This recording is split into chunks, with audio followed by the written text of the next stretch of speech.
Hello viewers, Tanvir Rasel বলছি। আশা করি সবাই ভালো আছেন। তো এর আগের ভিডিওগুলোতে আমরা অনেকগুলো টুলের কাজ দেখেছিলাম। তো সিরিয়াল বাই আজকে আমরা এই টুলের কাজ দেখব।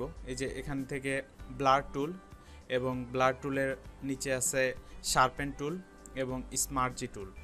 তারপরে দেখব এখান থেকে আমরা এই যে ডট জি টুল, ব্রান টুল এবং স্পঞ্জ টুল, এই টুলগুলোর কাজ দেখব আমরা। তো প্রথমেই ব্লার টুল। ব্লার টুল দিয়ে আমরা কি করতে পারি? কোনো পিকচারের ব্যাকগ্রাউন্ডকে আমরা ঘোলা করতে পারি, অর্থাৎ ব্লার করতে পারি। ফর এক্সাম্পল আমি যদি দেখাই তাহলে দেখুন, একটা ইমেজ ওপেন করি, ইমেজ বা পিকচার। তো আমরা অনেক সময় লক্ষ্য করব যে অনেক ছবি থাকে যে ছবিগুলোর ব্যাকগ্রাউন্ড আসলে ঘোলা দেখা যায়, কিছু বোঝা যায় না। তো ওই কাজটা আমরা এই ব্লার টুল দিয়ে করতে পারি। তো ব্লার টুল সিলেক্ট করার পরে আমরা এখান থেকে সাইজটা বাড়ায় নিতে পারি। তো সাইজ বাড়িয়ে নিলাম। তারপর এখান থেকে আমি হার্ডনেস, অর্থাৎ আমি যে ব্লারটা করতে চাচ্ছি সেই ব্লারটা কেমন হবে, খুব বেশি ব্লার হবে নাকি কম হবে, সেটার হার্ডনেস আমরা এখান থেকে কম বেশি করে নিতে পারি। তারপর এখানে দেখুন, এখান থেকে যে সফট যেটা, এটা সিলেক্ট করতে পারি। আবার এই হার্ড সিলেক্ট করলে খুব বেশি ব্লার হবে, আর সফট করলে একটু আপসা আপসা ব্লার হবে। তো এগুলো আমরা সব কিছু এখান থেকে সিলেক্ট করে নিতে পারি। তো নেওয়ার পরে দেখুন, এখান থেকে এভাবে আমরা যখন ড্র্যাগ করব ইমেজের উপরে, তখন ইমেজটার ব্যাকগ্রাউন্ডটা ব্লার হয়ে যাবে। এটা যদি স্ট্রেন্থটা আরও বাড়িয়ে দেয়, এখানে 50% আছে, এটা যদি 100% করে দেয় তাহলে দেখুন খুব বেশি ব্লার হয়ে যাবে। এটা একটু লক্ষ্য করুন, আমি মাউস পয়েন্টার চেপে ধরে এভাবে যখন ড্র্যাগ করছি তখন পিকচারের এই অংশগুলো ব্লার হয়ে যাচ্ছে। এটা যদি কমায় দেয়, স্ট্রেন্থ যদি কমায় দেয়, তাহলে ব্লারটা একটু কম হবে। দেখুন, এখন লক্ষ্য করুন, এই সাইডটা ক্লিয়ার দেখা যাচ্ছে এবং এই সাইডটা একটু ঘোলা দেখা যাচ্ছে, অর্থাৎ ব্লার হয়ে গেল এই সাইডটা।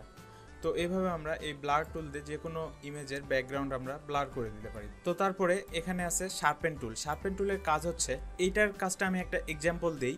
সেটা হচ্ছে, সাপোজ আমরা একটা অ্যালবামে কোনো ছবি যখন দীর্ঘদিন রাখার পরে সেই ছবিটা যখন বের করি, দেখি ছবির কিছু অংশগুলো নষ্ট হয়ে গেছে বা একটা দাগ হয়ে গেছে। তো ওই কাজটাই আমরা এই শার্পেন টুল দিয়ে করতে পারি। তো এটা যদি আমি প্র্যাকটিক্যালি দেখাই তাহলে দেখুন, এর জন্য আমি আরেকটা ইমেজ ওপেন করব। দেখুন, আমি এখন শার্পেন টুলটা সিলেক্ট করলাম, করে সিলেকশনটা একটু কমিয়ে দিচ্ছি।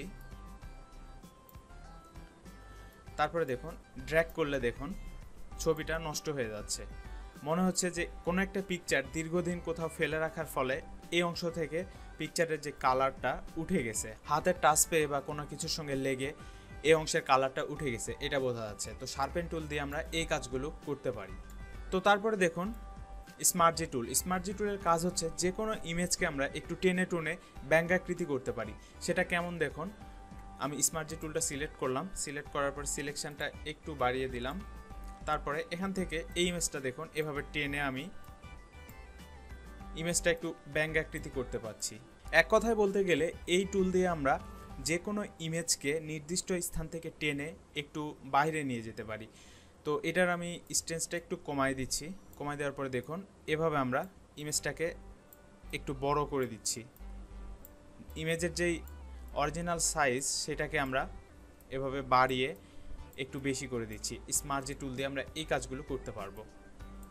তো আশা করি বিষয়গুলো বুঝেছেন আপনারা। তারপরে দেখুন ডট জি টুল। এই ডট জি টুলের কাজ হচ্ছে, যে কোনো ইমেজের উপরে সাদা একটা ইফেক্ট ফেলা। আমরা অনেক সময় যখন ছবি উঠাই, ছবি উঠানোর পরে আমরা লক্ষ্য করি যে ছবির কোনো অংশে ছায়া পড়ে গেছে বা কালো হয়ে গেছে, ওই অংশকে আমরা এই ডট জি টুল দিয়ে সাদা করতে পারি। ফর এক্সাম্পল দেখুন, এই ইমেজটি আমি নিলাম, নেওয়ার পর ডট জি টুলটি সিলেক্ট করলাম, করে সিলেকশনটা একটু বাড়িয়ে দিলাম, দিয়ে এই ইমেজের উপরে এই কালো অংশে যদি ড্র্যাগ করতে থাকি তাহলে দেখুন সাদা হয়ে যাচ্ছে। তো এভাবে যে কোনো ইমেজের উপরে সাদা ইফেক্ট আমরা ফেলতে পারি এই ডট জি টুল দিয়ে। তারপরে আছে ব্রান টুল। ব্রান টুলের কাজ হচ্ছে, যে কোনো ইমেজের উপরে পোড়া একটা ইফেক্ট ফেলা।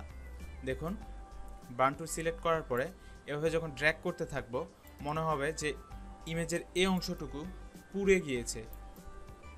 দেখুন, কালো ইফেক্ট পড়বে বা একটা পোড়া ইফেক্ট পড়বে।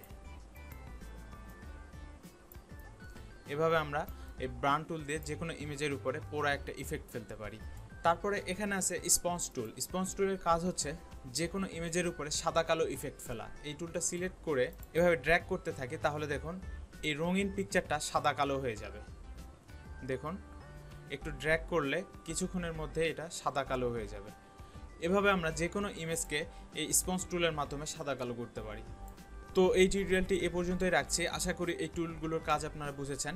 তো এর পরের টিউটোরিয়ালে আমি এই টুলগুলোর কাজ দেখাবো, পেন টুল এবং পেন টুলের নিচে যে টুলগুলো আছে, তারপরে এখান থেকে টাইপ টুল এবং টাইপ টুলের নিচে যে টুলগুলো আছে এই টুলগুলোর কাজ দেখাবো। তো আজ এ পর্যন্তই, সবাই ভালো থাকবেন। আর আমার টিউটোরিয়াল যদি ভালো লাগে অবশ্যই আমার চ্যানেলটি সাবস্ক্রাইব করবেন। শুধু সাবস্ক্রাইব করলেই হবে না, সাবস্ক্রাইব করার পরে পাশে দেখবেন একটা বেল আইকন আছে, অর্থাৎ একটা ঘন্টার সিম্বল বা একটা ঘন্টার চিহ্ন, ওইটাতে একটা ক্লিক করবেন। তাহলে যেটা হবে, আমি পরবর্তীতে যে ভিডিও আপলোড করি সেটার নোটিফিকেশান বা সেটার আপডেট আপনি পেয়ে যাবেন খুব সহজেই। আর ভিডিওতে অবশ্যই লাইক দেবেন, কমেন্ট করবেন, আর ভিডিওটি ফ্রেন্ডসদের মাঝে শেয়ার করবেন। আর ফেসবুক আমার সঙ্গে কানেক্টেড থাকতে আমার ফেসবুক ফ্যান পেজে লাইক দিন, এবং যে কোনো হেল্পের জন্য আমাদের গ্রুপে জয়েন করুন। সবগুলো লিঙ্ক ভিডিও ডিসক্রিপশানে আছে, ভিডিও ডিসক্রিপশান ফলো করুন। সবাই ভালো থাকবেন, ধন্যবাদ।